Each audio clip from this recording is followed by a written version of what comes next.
Right, so welcome back. In this part we're going to add the colors to this section. So first let me go to the game ends, and for now say that it renders nothing so that it doesn't cover the board. If I go back here, it's working fine. Okay, so this part is done. Then I need to have the colors, so I will define a constants .js file here and add a few colors. So these are the 8 colors that I added. You can add whatever the color that you like. So yep, and then I can use them in the colors. So here in the colors, instead of just saying the colors, I can grab those color options and use them. So I'd go here, say that the color options, which will be imported here, so import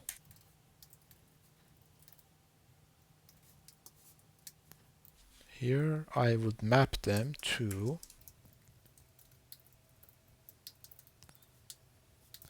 let's say for now, item and the color. So like so, if I go back, I get the colors. But this should be circles and positioned in the center.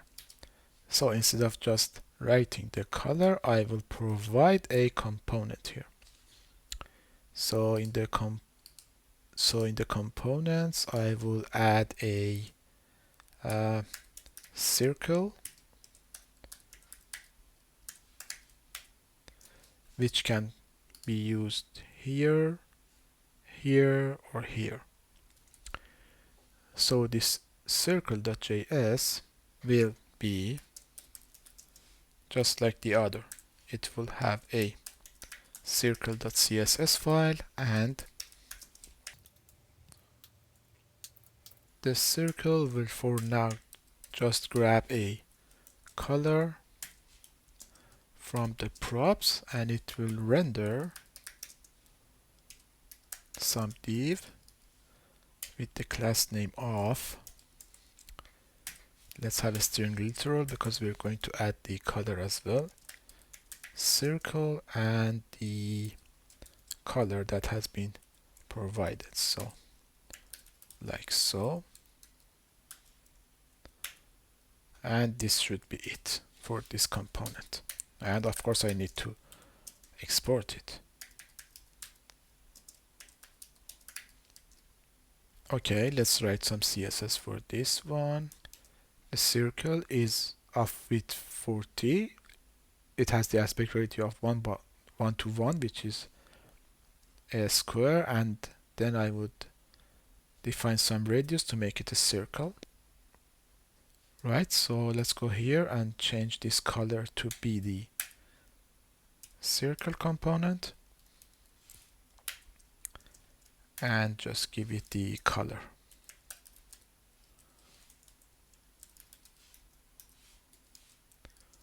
So if I go back, I have the circle, but they are not in place.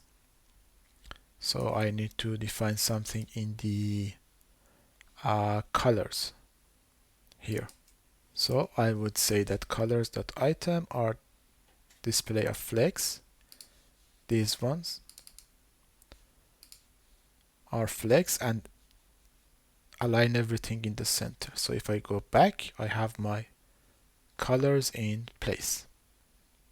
We can also add some styling for these ones for when we hover over them. So let's go there and here, and I would say that those that have the class of pointer, which we will add later, can be like pointer, and those that are active can be like a border with 3 peaks of dashed. So if I go back here and let's say for example this circle is active, it will have the border around it. Alright, so this part is done. We have the colors in place.